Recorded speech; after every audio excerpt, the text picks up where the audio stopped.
नमस्कार दोस्तों, स्वागत है आप सभी का पाथफाइंडर पर। फाइनली 5 साल के लंबे डिस्कशन और लंबे इंतज़ार के बाद फाइनली एंड ऑफिशियली इंडिया और रशिया के बीच में जो चेन्नई व्लादिवोस्तोक का मैरीटाइम कॉरिडोर है वो दोस्तों अब ऑपरेशनल हो चुका है। आज मॉर्निंग में ही खबर सामने आई है। हमारे जो शिपिंग और पोर्ट्स के मिनिस्टर हैं श्री सर्बानंदा सोनोवाल, उन्होंने यहाँ पर एक प्रेस कॉन्फ्रेंस में बताया कि चेन्नई व्लादिवोस्तोक मैरीटाइम कॉरिडोर अब ये ऑपरेशनल हो चुका है एंड कई सारे जो जहाज़ हैं जिनमें कि crude oil, metal and textiles, ये अब इंडियन पोर्ट्स पे इस रूट के माध्यम से आना शुरू भी कर चुके हैं। बल्कि इसी प्रेस कॉन्फ्रेंस में इन्होंने ये भी बताया कि हम लोग इसी ट्रेड कॉरिडोर को और एक्सपैंड करने वाले हैं और इंडिया के 2 और major ports namely Visakhapatnam and Paradip के पोर्ट को भी हम लोग इसी चेन्नई व्लादिवोस्तोक ट्रेड कॉरिडोर के साथ कनेक्ट करेंगे, जिससे कि जो हमारे रशिया से आने वाला सामान है वो चेन्नई के साथ साथ अब विशाखापट्टनम और पारादीप के बंदरगाहों पर भी अब हमें आता हुआ देखने को मिलने वाला है। वैसे तो इस डेवलपमेंट के बहुत सारे पॉजिटिव फायदे होने वाले हैं, लेकिन अगर मैं मोटे तौर पे बात करूं, सबसे पहले बात होती है टाइम की। चेन्नई व्लादिवोस्तोक कॉरिडोर के माध्यम से जो ट्रेड है वो केवल 12 दिनों में पूरी की जा सकती है। और वहीं अगर आप तुलना करें जो ट्रेडिशनल रूट था जो कि हमारे मुंबई से शुरू होकर उसके बाद सुएज कैनाल, मेडिटरेनियन सी से होते हुए जो सेंट पीटर्सबर्ग तक पहुंचता था, उसमें दोस्तों हमें 40 डेज का समय लगता था। दूसरी बात, इस रूट के आने के बाद अब इंडिया और रशिया के बीच में कुल मिला के 3 रूट्स हैं जो कि एस्टैब्लिश हो चुके हैं। पहला ऑब्वियसली सुएज कैनाल वाला रूट, दूसरा ऑब्वियसली चेन्नई व्लादिवोस्तोक वाला रूट एंड तीसरा रूट जो कि आज से जस्ट 2 साल पहले ऑपरेशनल हुआ था वो है हमारा international north south transport corridor, जो कि अगेन आपको मालूम होगा ईरान और उसके बाद ये अस्त्रखान के थ्रू होते हुए अल्टीमेटली रशिया के मॉस्को तक पहुंच पाता है। तीसरी बात, इसके थ्रू ये भी कहा जा रहा है कि इंडिया को जो रशिया का व्लादिवोस्तोक शहर है इसका भी एक्सेस मिलने वाला है, जो कि बहुत बड़ी बात इसलिए बन जाती है बिकॉज दोस्तों व्लादिवोस्तोक का जो शहर है ये दुनिया के गिने चुने उन शहरों में आता है जो कि बहुत ही ज़्यादा रिसोर्स रिच रीजन माना जाता है एंड इससे हम लोगों का जो एक्सेस है वो भी व्लादिवोस्तोक के सिटी को इम्प्रूव होने वाला है। बात करेंगे इस पूरे रास्ते के बारे में, क्या क्या इस रास्ते में हम लोग कैसे कैसे इस रास्ते को फॉलो करने वाले हैं एंड ऑल्सो समझेंगे कि इससे क्या क्या फ़ायदे इंडिया और रशिया को होने वाले हैं। आइए शुरू करते हैं मेरे साथ। मेरा नाम है अनिरुद्ध। यदि आप लोग हमें फॉलो करना चाहते हैं, हमारे लेक्चर्स के अपडेट्स को प्राप्त करना चाहते हैं, तो यहाँ पर दिए गए टेलीग्राम चैनल्स के माध्यम से ऐसा कर सकते हैं। दोस्तों आगे बढ़ने से पहले बताना चाहूँगा कि अनअकैडमी आपके लिए 24 नवंबर शाम 4 बजे पटना के ऊर्जा ऑडिटोरियम में लेकर आ रही है अश्वमेध 2.0 सेमिनार, जिसमें कि आपको अनअकैडमी के टॉप एजुकेटर्स, टॉप मेंटर से मिलने का मौका मिलेगा, जो कि आपकी यूपीएससी और बीपीएससी की पढ़ाई को और भी ज़्यादा आसान करने वाले हैं। ऑल राइट, तो सबसे पहले थोड़ा सा मैं आपको बैकग्राउंड बता देता हूँ। ये जो चेन्नई व्लादिवोस्तोक कॉरिडोर की बातचीत है ये एग्जैक्टली आज से 5 साल पहले 2019 में शुरू हुई थी। उस समय हमारे पीएम श्री नरेंद्र मोदी रूस के दौरे पर गए थे एंड इन्होंने रूस के प्रेसिडेंट व्लादिमीर पुतिन से बात कही थी कि हम लोग जो हैं वो रशिया के फार ईस्ट वाले रीजन के साथ अपनी कनेक्टिविटी और हमारी जो उनके साथ कोऑपरेशन है ये इम्प्रूव करना चाहते हैं। उसी टाइम पहली बार चेन्नई और व्लादिवोस्तोक को कनेक्ट करने की बातचीत सामने आई थी और तब से दोस्तों ये बातचीत चलती ही जा रही है। लेकिन पिछले साल क्या हुआ, जब डॉक्टर जयशंकर रूस के दौरे पर गए थे दिसंबर 2023 में, उस समय उन्होंने वहाँ के विदेश मंत्री सर्गेई लैवरोव के साथ मिलकर के अग्रीमेंट साइन किया था कि अब हम लोग चेन्नई व्लादिवोस्तोक कॉरिडोर को प्रॉपरली तैयार करने के लिए अब रेडी हैं और हम चाहते हैं कि जल्दी से इसको ऑपरेशनलाइज किया जा सके। और आज दोस्तों फाइनली वो टाइम आ गया है नवंबर 2024, जब हमारा जो ये चेन्नई व्लादिवोस्तोक कॉरिडोर है ये अब ऑफिशियली तैयार हो चुका है। To understand Chennai Vladivostok corridor, सबसे पहले आपको व्लादिवोस्तोक के बारे में थोड़ा सा समझना होगा। देखिए ये रशिया का मैप है और आई एम श्योर आपने कहीं ना कहीं किसी किताब में या फिर किसी हॉलीवुड मूवी में कभी ना कभी इस ट्रांस साइबेरियन रेलवे का नाम सुना होगा, जो कि कहा जाता है कि दुनिया की सबसे बड़ी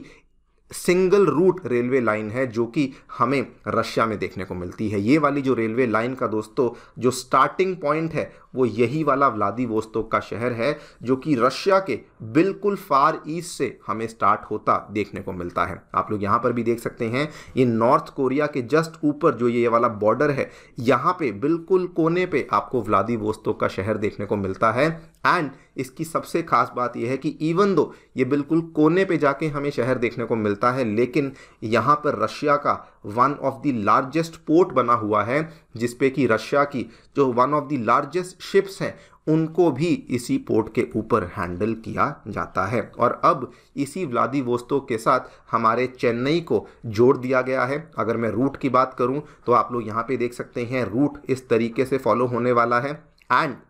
अगर हम लोग इसको क्लियरली देखना चाहें तो इस मैप पे देख सकते हैं, कहानी चेन्नई से शुरू होगी, उसके बाद जो आपका जहाज़ है वो जाएगा इंडियन ओशन में, इंडियन ओशन के बाद ये स्ट्रेट ऑफ मलक्का को क्रॉस करेगा, उसके बाद दोस्तों ये साउथ चाइना सी में एंट्री करेगा, देन ईस्ट चाइना सी में, फाइनली सी ऑफ जापान में, एंड अल्टीमेटली व्लादिवोस्तोक तक ये पहुंच जाएगा। नाउ ये वाला जो रूट है ये एक ऑल्टरनेट बन जाएगा to the existing Suez canal route, जिससे कि हम लोग मुंबई और सेंट पीटर्सबर्ग को जोड़ते थे। ये वाला जो रास्ता था इसमें हम लोग मुंबई से स्टार्ट होते थे, रेड सी तक जाते थे, रेड सी के बाद मेडिटरेनियन सी, अल्टीमेटली उसके बाद पूरा का पूरा जो यहाँ पर यूरोप को क्रॉस करना पड़ता था, देन यहाँ पे नॉर्थ सी, एंड देन जाकर के हम लोग यहाँ पे रशिया में एंट्री ले पाते थे। एंड यहाँ पर अगर आप दोनों रूट्स को कंपेयर करें तो सबसे पहली बात तो डिस्टेंस में ही बहुत ज़्यादा फर्क आ चुका है। अगर आप सुएज कैनाल वाले रास्ते को देखें तो यहाँ पर 8675 नॉटिकल माइल्स आपको कवर करने पड़ते हैं, वहीं पर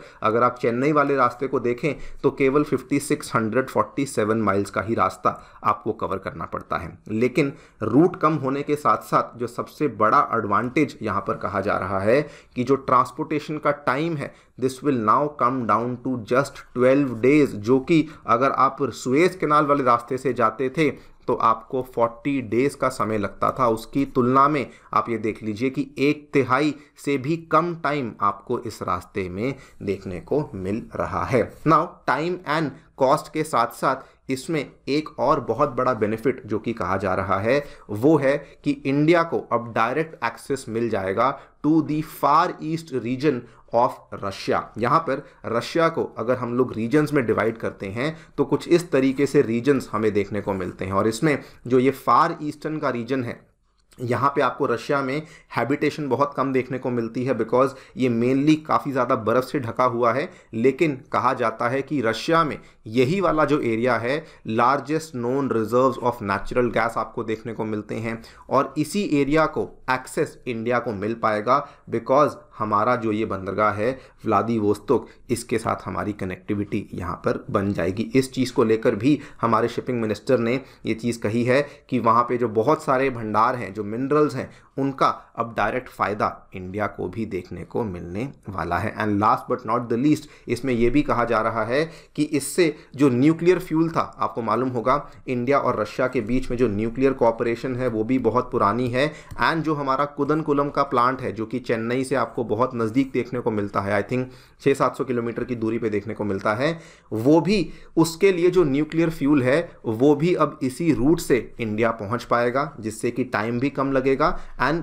कम पैसों में वही वाला फ्यूल अब इंडिया तक बड़ी आसानी से बेसिकली पहुंच पाएगा, जो कि अभी तक सुएज कैनाल के रास्ते से आता था और उसमें बहुत ज़्यादा समय लगता। एंड नॉट टू फॉरगेट कि हमारी गवर्नमेंट ऑलरेडी इस चीज़ को लेकर बहुत ज़्यादा एंथुजियास्टिक है, एंड इसीलिए विशाखापट्टनम और पारादीप जो कि अगेन दो हमारे मेजर पोर्ट्स हैं, उनको भी इसके साथ जोड़ने का जो प्लान है वो शुरू कर दिया गया है, ताकि हम लोग इन पोर्ट्स के माध्यम से भी जो रूस के साथ व्यापार हैं उसको एस्टैब्लिश कर सकें। एंड फाइनली अगर हम देखें तो इससे अब हमारे और रशिया के बीच में 3 मेजर रूट्स बन चुके हैं, सुएज कैनाल, INSTC एंड हमारा जो चेन्नई व्लादिवोस्तोक का रूट है वो भी ऑपरेशनल हो चुका है। आप दोस्तों इस पूरी डेवलपमेंट के बारे में क्या सोचते हैं हमें ज़रूर बताएं कमेंट सेक्शन में। जाने से पहले बताना चाहूँगा कि अनअकैडमी के ऑफलाइन सेंटर्स नई दिल्ली के करोल बाग, मुखर्जी नगर, उत्तर प्रदेश के प्रयागराज और बिहार के पटना में आ चुके हैं, जहां पर आपके लिए हम लोग केवल 80,000 में जो GS फाउंडेशन बैचेज़ हैं उनको उपलब्ध करवा रहे हैं। कोई भी डाउट है, कोई भी क्वेरी है, आप लोग हमारे सेंटर को विजिट कर सकते हैं या फिर नीचे दिए गए फ़ोन नंबर्स पर फ़ोन भी कर सकते हैं।